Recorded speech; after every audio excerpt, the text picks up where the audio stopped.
Hola, este video va a ser la primera parte de la presentación del texto que va a servir de base al trabajo práctico número 3. Eh, el texto es la introducción a Heidegger de Gianni Vattimo, un clásico también de los textos introductorios al pensamiento y a la obra de Heidegger, uno de los más completos, siendo que es muy breve, relativamente muy breve. Pero aquí vamos solamente a seleccionar casi todo el capítulo primero y los primeros dos puntos del capítulo 2. En este video simplemente abarcaremos un poco del capítulo primero.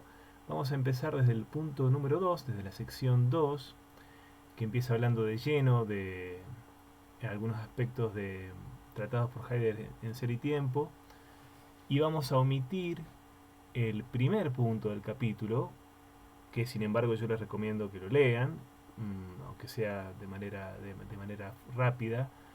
La sección 1 del capítulo se dedica a todo lo que es la formación de Heidegger y sus comienzos, a partir del neocantismo, pasando por la fenomenología de Husserl como su ayudante en Friburgo, y, eh, y sus propias exploraciones por fuera de estas dos corrientes, en torno a Kierkegaard, por ejemplo, el concepto de existencia en Kierkegaard, en torno a San Agustín y filósofos medievales, que lo llevaron a una conjunción muy compleja que explica un poco la aparición de Ser y Tiempo. Esas influencias, esas líneas de formación de Heidegger son también lo suficientemente complejas como para que no tenga sentido que las estudiemos en detalle aquí. Pero bueno, recomiendo que lean ese apartado. En la medida que les interese, yo creo que les puede servir. Bien, este segundo apartado ya comienza hablando de Ser y Tiempo. Fíjense que el título ya nos es familiar, viniendo del texto de Carpio: el ser del hombre como ser en el mundo. Y empieza diciendo: las dificultades que encuentra la metafísica tradicional, con sus prolongaciones también en el pensamiento moderno, para concebir la historicidad y la vida, que esto es lo que más le preocupa a Heidegger, que también tiene una influencia importante por parte del historicismo, de Dilthey y de todo lo que es la preocupación por lo histórico, ¿no? Por la experiencia histórica. También presente en el último Husserl, ¿no? El Husserl que escribe la crisis de las ciencias europeas y habla del mundo de la vida. Bueno, todas las dificultades entonces en concebir la historicidad de la vida, de la metafísica tradicional y la filosofía moderna, se deben básicamente al hecho de que el sentido del concepto de ser se identifica siempre con la noción de presencia, la cual podríamos llamar también con otro término quizá más familiar, la objetividad. El reducir el ser a objeto de conocimiento, a presencia, lo que Heidegger llama Vorhandenheit, y que con Carpio habíamos visto sobre todo bajo la fórmula ser ante los ojos. Es en un sentido pleno aquello que subsiste, aquello que puede encontrarse, aquello que se da, aquello que está presente. Por lo demás, no es una casualidad el hecho de que el ser supremo de la metafísica, Dios, es también eterno, es decir, presencia total, indefectible, presencia eterna, presencia constante. Ahora bien, como es el ser histórico del espíritu lo que nos obliga a reexaminar la noción de ser, a partir de esta noción de temporalidad es que Heidegger va a reexaminar la noción de ser, tal como la concebía la metafísica tradicional como presencia, y como ésta, aún en un análisis preliminar, se revela dominada por la idea de presencia, la reformulación del problema del ser se lleva a cabo en relación con el tiempo. Y esto se realiza, según vimos, partiendo de un análisis de ese ente que presenta el problema. Aquí hay un juego de palabras. El único ente que se plantea el problema del ser, que lo presenta, es el Dasein, ¿no? El ser humano. Bien, Ser y Tiempo comienza pues con un análisis preparatorio del ser del hombre, para estudiar, para preguntarse entonces por el ser y abordar la cuestión del ser, empieza analizando ese ente que se pregunta por el ser, que es el Dasein, el hombre, el ser humano. Ese ser debe ser asumido y estudiado, el ser del hombre, ¿no? El ser del ser humano, debe ser asumido y estudiado en su acepción más general y comprensiva para evitar todo el riesgo de que subrepticiamente un aspecto se presente como esencial, por ejemplo, tomar el conocimiento como elemento constitutivo esencial del ser humano, es decir, teorizando sobre ese aspecto sin haberlo previamente problematizado. Esto aquí nos resuena cosas que ya nos resuenan cosas que ya vimos en Carpio, este prejuicio teoricista o de que el conocimiento es la relación más primaria que podemos tener con los demás entes. Y entonces, este escrúpulo de inicial imparcialidad de la indagación, no presuponer nada, no presuponer esa relación de conocimiento como privilegiada, por ejemplo, es un escrúpulo que Heidegger hereda de la fenomenología. Esta consigna, esta máxima de la exención de supuestos, ¿se acuerdan? De presupuestos. Y lleva a Heidegger entonces esto a comenzar a plantear el problema del ser del hombre partiendo de lo que él llama la cotidianidad o el término medio.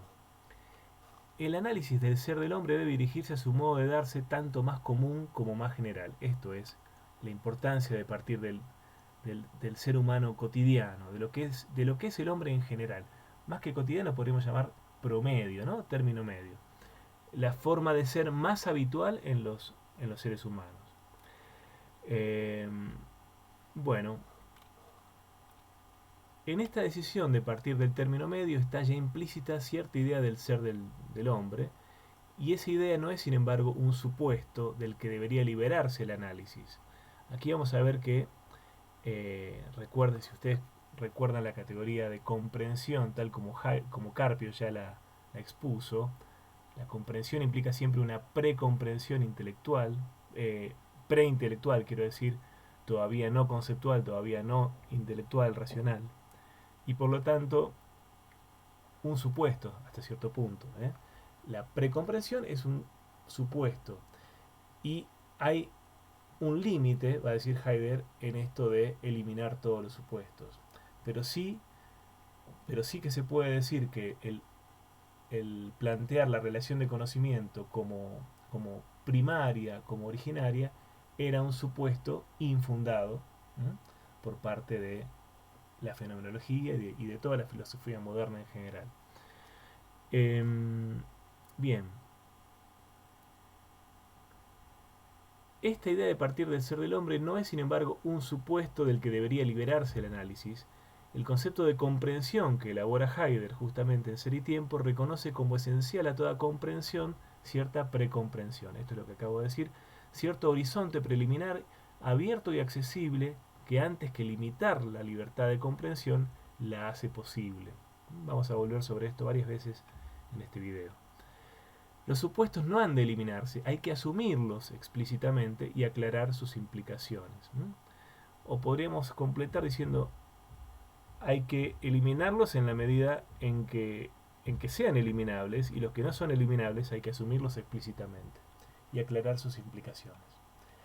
De modo que si la proposición de partir del término medio nos parece razonable, debemos también aceptar el supuesto que ella implica. Ese supuesto consiste en el hecho de que quien parte del término medio lo hace porque reconoce implícitamente que el ser del hombre está caracterizado por hallarse frente a un complejo de posibilidades que no todas necesariamente se realizan.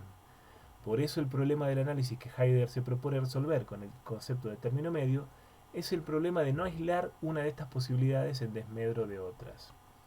Sí, quizá en el ser humano promedio, en este Dasein de término medio, es donde mejor podemos estudiar la gran diversidad de posibilidades que presenta el ser humano, posibilidades de ser, y no si nos ponemos a estudiar a un filósofo, por ejemplo, o a un especialista de cualquier tipo. Aunque el filósofo quizás sea el menos especialista de los especialistas, pero esto es un debate aparte. El hombre está referido a su ser como a su posibilidad más propia. El ser del hombre es posibilidad, ya lo vimos varias veces en Carpio. Esta idea del hombre como poder ser, como posibilidad, que está implícita en la manera misma en que se presenta el problema del modo de ser del hombre, guiará sustancialmente todo el desarrollo de ser y tiempo. El poder ser es en efecto el sentido mismo del concepto de existencia, en el sentido heideggeriano de existencia. Esta apertura al ser, este poder ser, este ser posibilidad. Descubrir que el hombre es ese ente que es en cuanto está referido a su propio ser como a su posibilidad propia, a saber que es solo en cuanto puede ser, significa descubrir que el carácter más general y específico del hombre, su naturaleza o esencia, entre comillas, es el existir. La esencia, entre comillas, del hombre es la existencia, también entre comillas. ¿Por qué las comillas?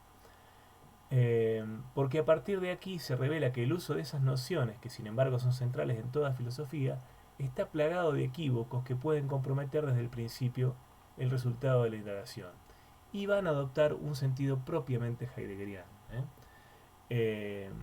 sobre todo en lo que hace a existencia.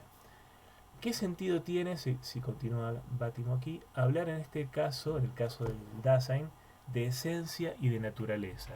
Tradicionalmente, cuando se habla de naturaleza de un ente, se entiende un conjunto de los caracteres, el conjunto de los caracteres constitutivos que el ente posee y sin los cuales no es aquello que es. Pero decir que la naturaleza del hombre es poder ser equivale a decir que su naturaleza consiste en no tener una naturaleza o una esencia.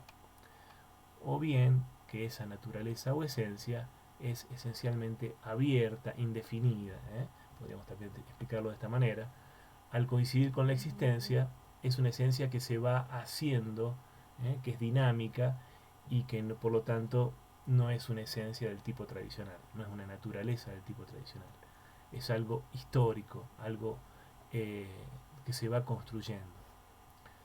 Aún más complejo, dice Bátimo, es el uso del término existencia. Algo existente es generalmente, tradicionalmente entendido como algo real, y según se ha dicho, algo simplemente presente ante los ojos, ¿no? Objetivo. Pero si el hombre es poder ser, su modo de ser es el de la posibilidad y no el de la realidad. El hombre no es un existente en el sentido de la Vorhandenheit, es decir, de la presencia del ser ante los ojos. Decir que el hombre existe no puede pues significar que el hombre sea algo dado, porque lo que el hombre tiene de específico y lo que lo distingue de las cosas es justamente el hecho de estar referido a posibilidades y por lo tanto de no existir como realidad simplemente presente. El término existencia, en el caso del hombre, ha de entenderse en el sentido etimológico, dice Heidegger, de existere, estar fuera, sobrepasar la realidad simplemente presente en la dirección de la posibilidad, de la apertura al ser, del poder ser constante, incluso del ser las propias posibilidades, ¿no? El ser proyecto, como también vimos en Carpio. Si entendemos el término existencia en este sentido, habrá de reservárselo solo para el hombre, para el ser humano. La existencia, tal como la entiende la ontología tradicional, que no puede aplicarse al hombre, es la simple presencia, la Vorhandenheit. Entonces aquí, otra vez, vemos planteado ahora en términos de Bátimo, esta restricción que plantea Heidegger del concepto de existencia exclusivamente para el modo de ser del ser humano, del ente humano. Permítanme no decir ente humano porque es muy forzado. Ya sabemos que cuando digo ser humano estamos hablando de un ente y no de un ser sustantivado. Bien. Los caracteres que el análisis del ser del hombre pondrá de manifiesto no podrán entenderse como el conjunto de propiedades que determinan la realidad del hombre, como una cosa, sino sólo como posibles maneras de ser. Si llamamos con la tradición filosófica categorías a los modos más generales en que se determina el ser de las cosas, que no son el hombre, simplemente presentes, esto es, los modos muy generales de estructurarse de la realidad como Vorhandenheit, los modos posibles de ser del hombre que se pondrán de manifiesto por obra del análisis de la existencia, lo que Heidegger llama analítica existenciaria, se llamarán en cambio existenciarios, que no los confunda la palabra en alemán, que es existenzialien. Gauss, José Gauss ya eligió traducir esta palabra por existenciarios y por lo tanto llamarla existenciales, como hace Rivera, va un poco en contra de todo lo que ha sido la tradición de interpretación de Ser y Tiempo y de Heidegger en castellano hasta, bueno, hasta los fines de los años 90. La diferencia radical entre el modo de ser del hombre y el modo de ser de las cosas es solo el punto de partida. En cambio, los filósofos siempre se detuvieron aquí y se limitaron a caracterizar negativamente el ser del hombre respecto del ser de las cosas. El sujeto no es el objeto. Mejor dicho, es el no objeto. Así se lo caracteriza negativamente. Aquí podríamos discutir un poco esta idea, por ejemplo, pensando en un Kant. Kant no se limita a decir que el sujeto no es el objeto, o es el no objeto. Pero bueno, sigámosle la corriente a Heidegger. Pero a Heidegger le interesa elaborar una definición positiva de la existencia y desarrolla hasta el final las implicaciones de estos primeros resultados. En el desarrollo, la noción de simple presencia se revelará no solo insuficiente para describir el modo de ser propio del ser humano, sino también inapropiada para definir el ser de las cosas diferentes del hombre, que, como ya vimos en Carpio, son ante todo útiles en un sentido amplio, no objetos de conocimiento. El primer paso de la analítica existenciaria consiste pues en definir la esencia del hombre como existencia, esto es, como poder ser. Si procuramos avanzar más allá de este primer concepto formal de existencia, encontramos en primer lugar la noción de ser en el mundo. El ser del hombre consiste en estar referido a posibilidades, pero concretamente este referirse se efectúa no en un coloquio abstracto consigo mismo, en un diálogo abstracto consigo mismo, sino como existir concretamente en un mundo de cosas y de otras personas. El modo de ser medio y cotidiano del hombre, del cual decidimos partir, se presenta ante todo como ser en el mundo. El término alemán para designar existencia, que es una errata, es Dasein. Esto ya lo vimos, literalmente Dasein, ser o estar, aquí o ahí, más bien ahí. El término expresa bien el hecho de que la existencia no se define solo como rebasamiento que trasciende la realidad dada en dirección de la posibilidad, podríamos decir que trasciende los entes en dirección al ser, va más allá de los entes en esa apertura al ser de los mismos, sino que este sobrepasamiento es siempre sobrepasamiento de algo, está siempre situado, está ahí, aquí, chi, en italiano se lo tradujeron como aquí, pero es ahí, da. Existencia, Dasein, ser en el mundo son pues sinónimos.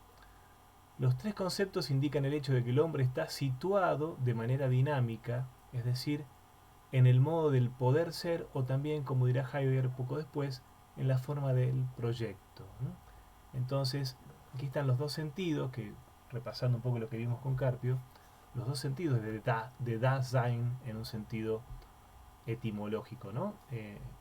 Desde un punto de vista etimológico, quiero decir, ser ahí como el ahí del ser, el ente donde se da la pregunta por el ser, ahí, ahí se da esa pregunta en el Dasein, y por otra parte, este Dasein es siempre un ser situado, situado en un mundo, que ya vamos a ver nuevamente en la versión de Bátimo lo que es el mundo.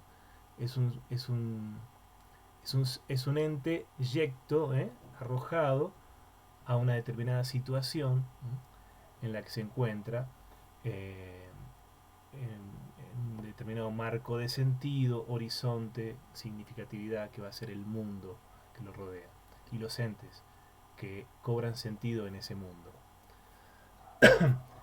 Bien, de conformidad con el uso de los términos que hace Heidegger en Ser y Tiempo, también en nuestra exposición llamaremos al hombre sencillamente el Dasein, entendiendo este término en el sentido de existencia o trascendencia, en el sentido que acabamos de mencionar, situada en el mundo. sentido que por lo demás se irá precisando y profundizando ulteriormente. Si el Dasein se define como ser en el mundo, habrá que definir más precisamente la noción de mundo. Solo en un segundo tiempo, una vez desembarazado el campo de los equívocos que nacen de una elaboración imprecisa de este concepto, podremos abordar una determinación positiva de las estructuras existenciales del Dasein, dice Bátimo. Entonces primero empezamos por el concepto de mundo, por la mundanidad del mundo, según Heidegger. Analizando con atención el fenómeno del mundo, se descubre que el mundo no es en modo alguno una determinación del ente opuesto al Dasein, sino que por el contrario es un carácter del Dasein mismo. Es decir, el mundo es un existenciario, es una estructura, es un modo de ser del propio Dasein. ¿Qué son en efecto en la cotidianidad media las cosas que se encuentran en el mundo? Antes que ser simples presencias, realidades provistas de una existencia objetiva, como vimos, las cosas son para nosotros instrumentos útiles, ¿no? Según la traducción que utilizaba Carpio, ¿no? La utilizabilidad, la Zuhandenheit, el ser a la mano, tal como lo traducía Carpio y Gauss y Carpio que lo tomaba, la utilizabilidad de las cosas, o en general su significado en relación con nuestra vida. Fíjense que en realidad eso significa la Zuhandenheit. La utilizabilidad se toma en un sentido muy amplio.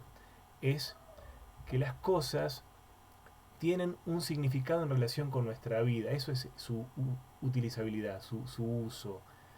Que no son objetos de conocimiento desinteresados, son siempre cosas que se enmarcan en nuestra vida, que está atravesada por intereses todo el tiempo. Y esto no lo digo como marxista, lo digo como siguiendo al pie de la letra a Heidegger, simplemente utilizando la palabra interés, que no es algo que él utilice demasiado, un término que él utilice demasiado. Es decir, nosotros siempre somos un proyecto, somos una vida que tiende hacia determinados fines y que utiliza medios, instrumentos para alcanzarlos, y en ese proyecto que somos de utilizaciones y significaciones en cuanto a la utilidad para nuestra vida que tienen las cosas en sentido amplio, se inscriben los entes. Entonces fíjense por qué puede poner esto entre paréntesis Bátimo. Retomo, la utilizabilidad, Zuhandenheit de las cosas, o en general su significado en relación con nuestra vida. Fíjense los ejemplos que pone: amenaza, placer, indicio de algo diferente, etc. En suma, todos los modos en que las insertamos en nuestra existencia y de alguna manera las referimos a nuestros fines vitales, no es algo que se agregue a la objetividad, de las cosas, sino que es un modo de darse más originario, el modo en que en primer lugar se presentan en nuestra experiencia. Que las cosas sean ante todo instrumentos, en este sentido amplio, no quiere decir que sean todas medios que empleemos efectivamente, sino que las cosas se presentan a nosotros ante todo provistas de una cierta significación respecto de nuestra vida y de nuestros fines o intereses. Este resultado corresponde a lo que ya hemos descubierto sobre la existencia entendida como carácter esencial del Dasein. El hombre está en el mundo siempre como ente referido a sus posibilidades propias, es decir, como alguien que proyecta, que es poder ser, y encuentra las cosas en primer lugar incluyéndolas en un proyecto, es decir, asumiéndolas en un sentido amplio como instrumentos, como útiles, como cosas que le sirven en su proyecto vital, digamos así.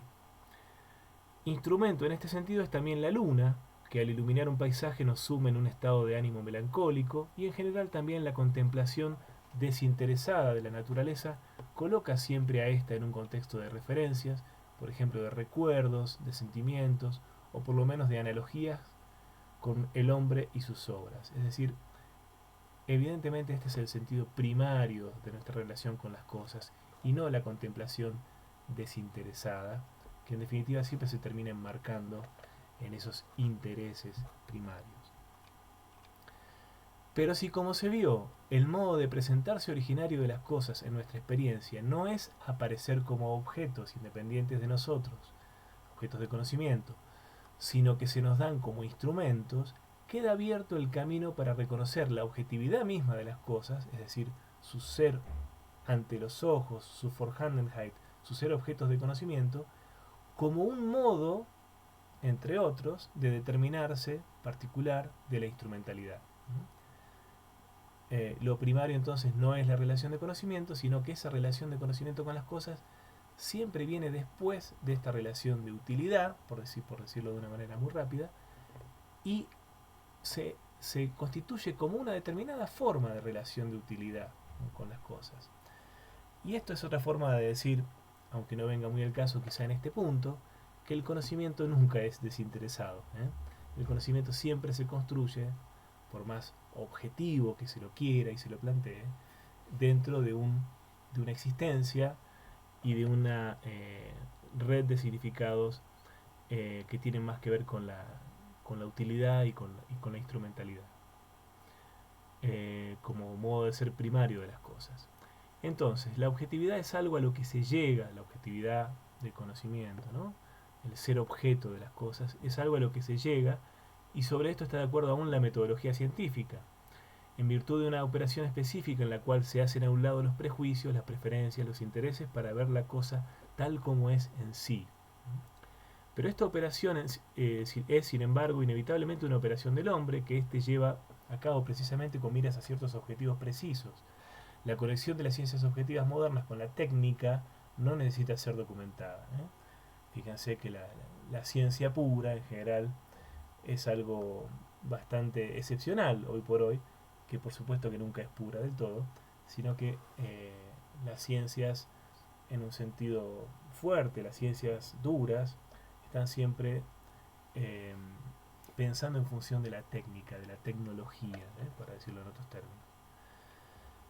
Su aplicación tecnológica, su aplicación técnica, su aplicabilidad. La simple presencia se revela así como un modo derivado de la utilizabilidad y de la instrumentalidad, que es el verdadero modo de ser de las cosas. Sobre la base de todo esto se puede entender fácilmente gran parte del desarrollo ulterior de la analítica existenciaria. Los pasos dados hasta aquí nos mostraron ya cómo la simple presencia no solo es inadecuada para concebir el ser del hombre, sino que es un modo de ser solo parcial y derivado también de las cosas diferentes del hombre, de los entes intramundanos, como dirá Heidegger. Bueno, este entonces es el primer paso para llevar adelante una revisión general del concepto de ser, por parte de Heidegger. Las cosas son ante todo instrumentos, pero el instrumento nunca está aislado, va a agregar Heidegger, siempre es instrumento para algo, lo cual significa que el instrumento, por ser tal, exige que esté dada una totalidad de instrumentos dentro de la cual se inscribe y se define. Antes del medio individual está ya descubierta la totalidad de medios, va a decir Heidegger.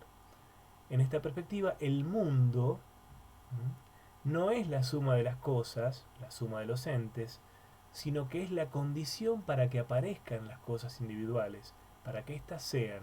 Y aquí resalto lo que yo suelo decir, que el para que éstas sean es para que éstas cobren sentido, cobren significado. Insisto en que la forma más fácil de entender el concepto de ser heideggeriano, aunque él insista en que es indefinible y hasta cierto punto haya que darle la razón, es entenderlo como sentido de los entes.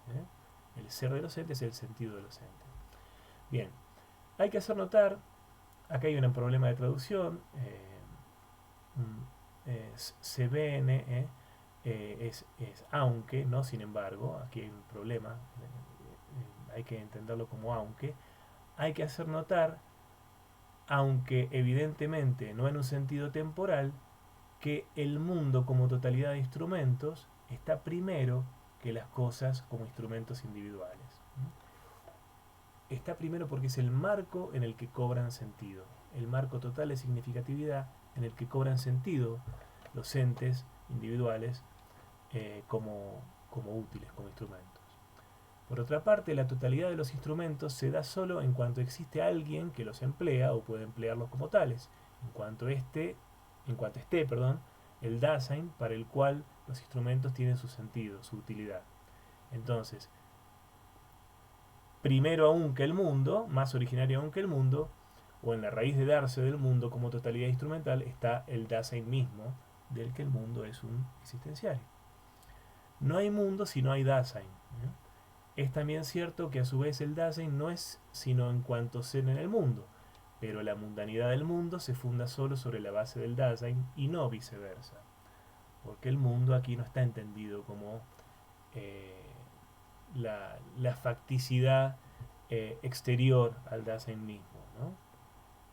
Por llamarlo de algún modo rápidamente, sino como ese marco de significatividad en el cual, dentro del cual cobran sentidos o son abiertos o son iluminados, por decir así, los entes en su ser. Por eso, como se ha visto, el mundo es un carácter del Dasein mismo, un existencial. En lo que se refiere a las cosas, entonces, ser no significa, pues, en primer lugar, estar simplemente presentes o ser objetos de conocimiento, sino que significa pertenecer a esa totalidad instrumental que es el mundo.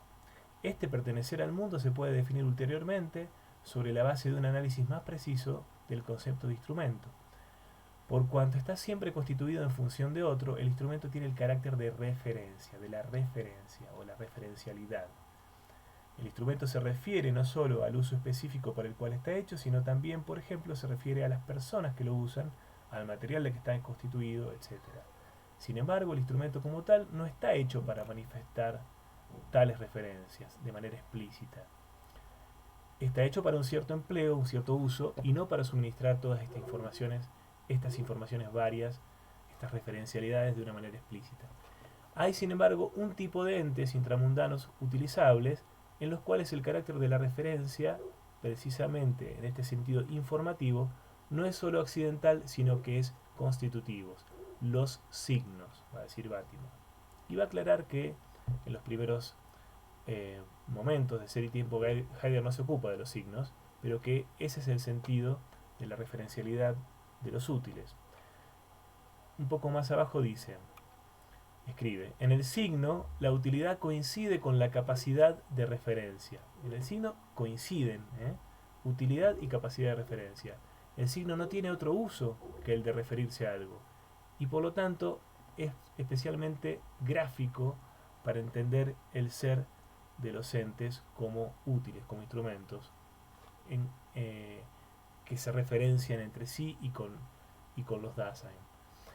De manera que el signo se pone de manifiesto de manera particularmente, en el signo, perdón, se pone de manifiesto de manera particularmente clara lo que en general es propio de todas las cosas intramundanas, esta referencialidad.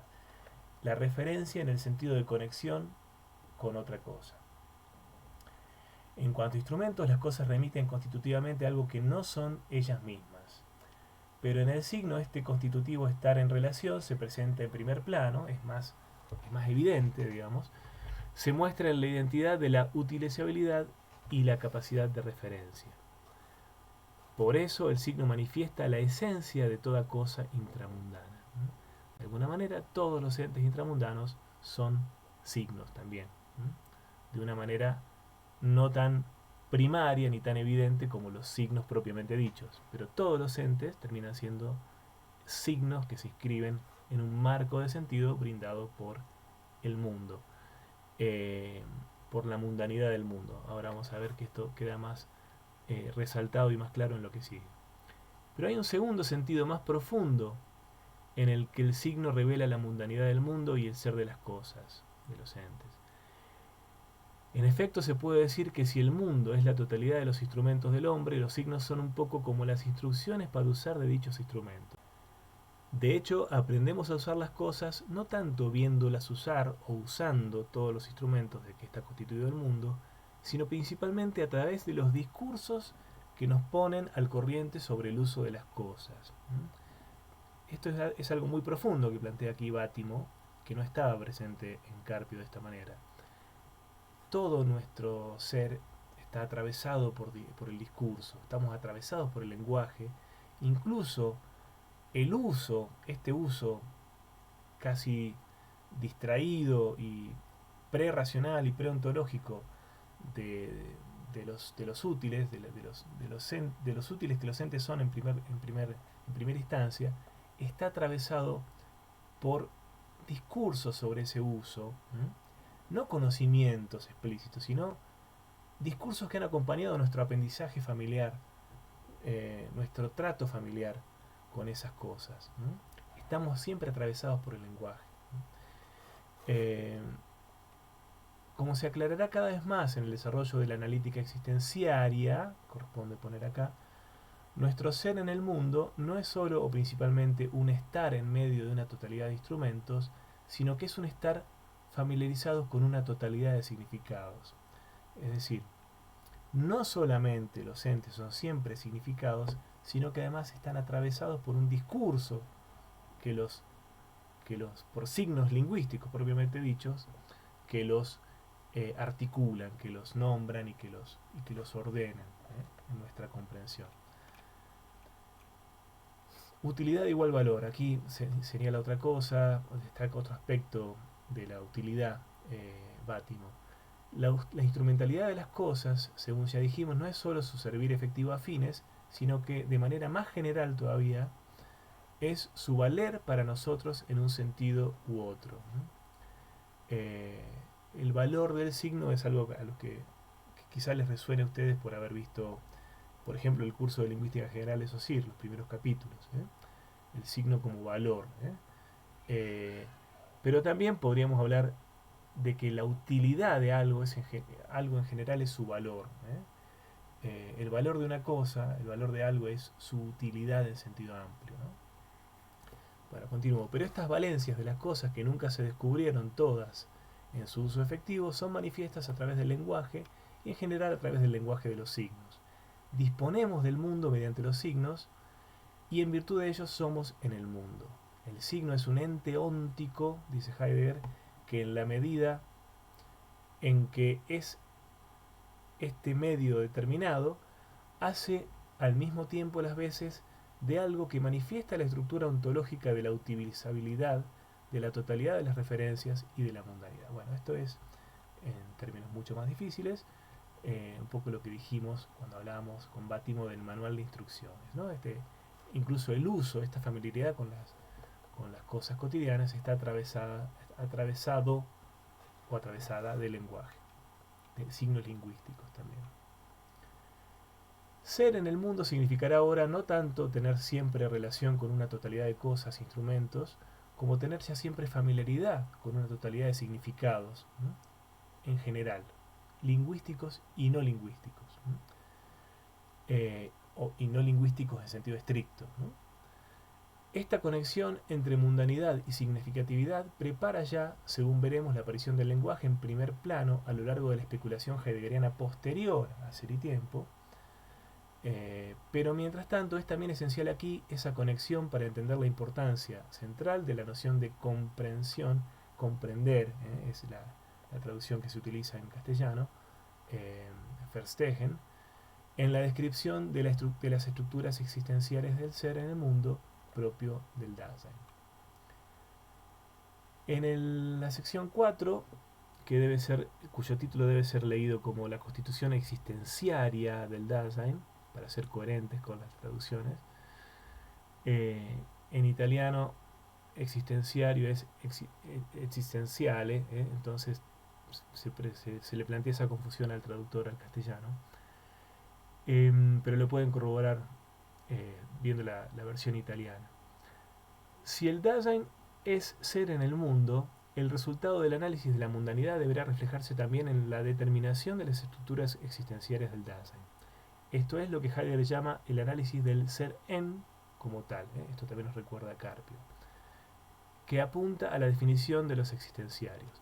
Precisamente desde este punto de vista, la coincidencia del mundo como totalidad de instrumentos y el mundo como totalidad de significados se revela decisiva. El existenciario, esto es, el modo de ser del Dasein, que suministra el hilo conductor de esta parte del análisis, es en efecto el comprender, la comprensión, Verstehen. El Dasein está en el mundo ante todo y fundamentalmente como comprender, como comprensión, además de como afectividad. Poco después volveremos sobre esto. Es esto antes que es una mala traducción también, lo pueden corroborar con la versión italiana. El mundo, según vimos, es una totalidad de relaciones y de referencias.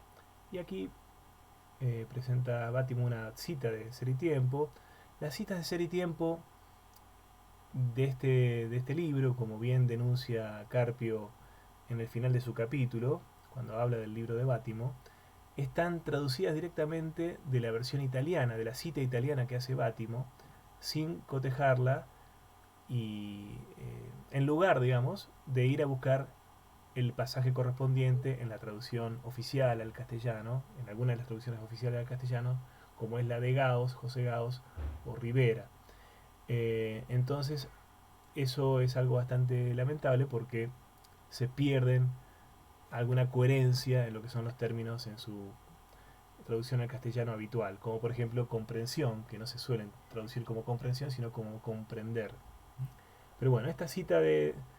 nos quedamos con el final de este pasaje citado por Bátimo, que dice, el Dasein, en su intimidad con la significatividad, es la condición óntica de la posibilidad de descubrir el ente que se encuentra en el mundo en el modo de ser de la utilizabilidad. Utilizabilidad y significatividad aquí básicamente se van volviendo cada vez más lo mismo, sin llegar a serlo nunca en el sentido de los signos lingüísticos, ¿no? Lo útil es útil en un marco de referencias o de significaciones que constituye el mundo, ¿no? En ese sentido. En lo tocante al Dasein, el ser en el mundo equivale a tener originariamente intimidad con una totalidad de significados. Como ya vimos, el mundo no le es dado primariamente al Dasein como un conjunto de objetos de conocimiento con los cuales en un segundo momento se pondría en relación al atribuirle significados y funciones. Las cosas se le dan ya siempre provistas de una función, esto es, de un significado vital, podríamos decir así, y se le pueden manifestar como cosas únicamente en cuanto se insertan en una totalidad de significados de la cual el Dasein ya dispone. Con esto se pone de manifiesto la estructura peculiarmente circular de la comprensión, que constituye uno de los núcleos teóricos más relevantes de Ser y Tiempo. Aquí, fíjense que yo al final de este párrafo pongo círculo hermenéutico Friedrich Schleiermacher, este autor que vivió en estos años, de la primera mitad del siglo XIX, es un contemporáneo de Hegel, es un autor, se considera el padre de la hermenéutica moderna y es el primer autor que habló del círculo hermenéutico, al que vamos a volver, tema sobre el que vamos a volver enseguida en la página siguiente. ¿Por qué hablamos de circularidad de la comprensión? Vamos a decirlo muy rápidamente aquí. Porque, como ustedes bien saben, porque ya han leído el texto de Carpio, Heidegger parte de del ser humano, del Dasein, como el ente donde se da la comprensión del ser en un sentido amplio y originariamente en un sentido, o inicialmente en un sentido pre-racional o pre-intelectual. Nosotros siempre estamos comprendiendo el mundo, estamos dándole un sentido al ser de los entes o a los entes, para decirlo de otra manera, y entonces esa pre-comprensión del ser de los entes implica que antes de descubrirlos ya está trazado un cierto horizonte de sentido dentro del cual van a ser descubiertos, va a ser descubierto el ser de esos entes. Y a partir de ese inicio se va a comenzar un diálogo, por decir así, un diálogo, y de aquí la idea de circularidad tiene más que ver con lo dialéctico, pero dialéctico es una palabra que no utiliza Schleiermacher y que seguramente a Heidegger le producía alergia. Entonces tiene más que ver con el diálogo, con este ida y vuelta, que se parte de una precomprensión, ¿no?, del ser, de los entes, que hace posible la apertura o la iluminación de ese ser de los entes inicial, pero que a su vez va a ser influida y va a ser revisada, por decir así, va a ser enriquecida por el contacto con los entes mismos y su ser. Es decir, que va a haber una permanente retroalimentación, por decir así, circular, de esa comprensión del mundo, de esa comprensión del ser, de los entes. Bien, vamos a volver sobre esto en un momento. Entonces aquí Heidegger, al retomar este concepto de círculo hermenéutico, de la tradición hermenéutica que nace en su acepción moderna con Schleiermacher, está dándole a esta circularidad de la comprensión o del comprender un sentido que no tiene que ver solamente con la interpretación de los textos, sino que se vuelve un sentido ontológico fundamental, ¿no? Esto no tiene que ver ya con la interpretación de los textos, sino con la interpretación del ser de los entes, ¿no? Y con la interpretación también del ser del Dasein mismo, ¿eh? Cuando hablamos de la hermenéutica existenciaria, ¿no? Entonces, Heidegger se suma a la tradición hermenéutica, pero le va a dar un alcance ontológico a este concepto. Al concepto de hermenéutica, al concepto de círculo hermenéutico también. Dice entonces, retomamos desde aquí, dice Bátimo, si el mundo, como vimos, está primero que las cosas individuales, porque de otra manera las cosas que son solo en cuanto pertenecen al mundo como totalidad instrumental no podrían darse como tales, también está primero que todo significado particular y específico la totalidad de significados en que se resuelve el mundo. El mundo es una totalidad de sentido, una totalidad de significados, y aquí también la circularidad del círculo hermenéutico también tiene que ver con este diálogo o esta relación de ida y vuelta entre la parte y el todo, ¿no? Los significados particulares se entienden sobre la base, se comprenden sobre la base de la totalidad de significados que es el mundo. En otros términos podríamos decir que el mundo se nos da solo en la medida en que ya tenemos siempre, esto es originariamente antes de toda experiencia particular, cierto patrimonio de ideas, por decir así, y si se quiere, ciertos prejuicios, los cuales nos guían en el descubrimiento de las cosas. Ocurre como en la lectura de un libro, cuando todos tenemos la experiencia de que un libro nos habla en la medida en que buscamos en él algo. No nos acercamos absolutamente desde el vacío mismo a un libro, sino con cierto prejuicio, con cierta idea de encontrar algo en él, con ciertas nociones sobre el autor, la fama que tiene ese título, lo que nos comentaron de ese libro. Lee lo que está buenísimo, nos dijo nuestra tía a la que no queremos demasiado o que sí queremos mucho, etcétera, etcétera. Todo eso influye como preconcepto, como digamos, precomprensión de ese abordaje. O como decía Platón, dice Bátimo, de una manera un poco más complicada, podemos reconocer lo verdadero cuando lo encontramos porque de alguna manera ya lo conocemos, ¿no? La teoría de la anamnesis, de que ya habíamos conocido las ideas en una vida incorpórea anterior, en la que el alma no estaba sujeta a la cárcel del cuerpo, el conocimiento sensible. Tengamos en cuenta que esa teoría de Platón no necesariamente tiene que ver con Heidegger, con lo que está diciendo aquí Heidegger y Bátimo, y tampoco se la puede tomar al pie de la letra, como ya vimos con Grondin. Bien, esto no significa que el Dasein disponga desde el comienzo de un conocimiento completo y concluso del mundo. Esta precomprensión del ser y del mundo no significa un conocimiento acabado y concluso. Es justamente un conjunto de prejuicios, de supuestos, de nociones previas. Nada más que eso. No hay que olvidar nunca el vínculo de la noción de significado con la de instrumentalidad. Nociones que tienen que ver con nuestra vida, con nuestros intereses. Los significados de las cosas no son sino sus posibles usos para nuestros fines. Precisamente porque el hombre es constitutivamente poder ser, todas las estructuras de su existencia poseen este carácter de apertura y de posibilidad. El Dasein está en el mundo en la forma del proyecto, y hasta la comprensión originaria de que dispone el Dasein es sencillamente un proyecto, con todos los sentidos implícitos en esta palabra y el hecho de que el proyecto es una especie de guía, aunque también esté sujeto a modificaciones y desarrollos. Fíjense, está sujeto a modificaciones y desarrollos, se parte de una guía muy básica, por decir así, y esa guía permanentemente está, si quieren utilicemos la odiosa expresión de ensayo y error, está sujeta a ser revisada, a ser desarrollada, modificada, en base a las nuevas experiencias mundanas, por decir así, que vamos teniendo. Y aunque inicialmente tenga solo la forma de un esbozo, dice Bátimo, por su parte, que debe ser ulteriormente elaborado. Sustancialmente, la idea del proyecto que define la totalidad del modo de ser del Dasein aquí tiene dos sentidos.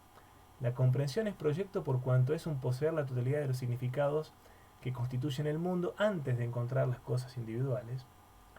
Pero esto ocurre, y este es el segundo sentido, solo porque el Dasein es constitutivamente poder ser y puede encontrar las cosas solo insertándolas en este su poder ser y entendiéndolas por tanto como posibilidades abiertas. Entonces hay una apertura que también es propia de la significación misma. Los significados no son cerrados, son tan abiertos como el Dasein mismo en su poder ser. El Dasein, pues, nunca es una tabula rasa sobre la cual van a grabarse imágenes y las imágenes y los conceptos de las cosas. Esto queda clarísimo. Pero la idea de que se deben abandonar los prejuicios para encontrar las cosas como son en sí, presupone precisamente que se vean las cosas como simples presencias, como objetos. Esta idea de que se pueden abandonar todos los prejuicios, como la que tenía Husserl, presupone la comprensión de las cosas como objetos, como Vorhandenheit. Si, como vimos, las cosas no son ante todo esas simples presencias, entonces ni siquiera se puede pensar en salir de la comprensión o precomprensión del mundo que originariamente nos constituye para encontrar directamente las cosas y verificar si las ideas que tenemos de ellas son válidas o no.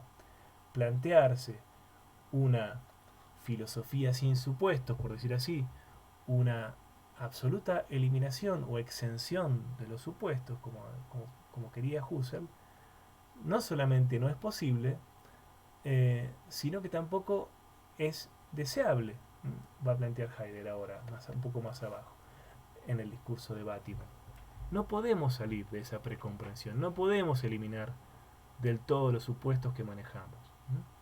Como decíamos hace un rato, no se trata de eliminar todos los supuestos, sino de más bien hacerlos conscientes, sobre todo aquellos que no son eliminables, como el ser de las cosas como simple presencia, que sí es eliminable ese supuesto.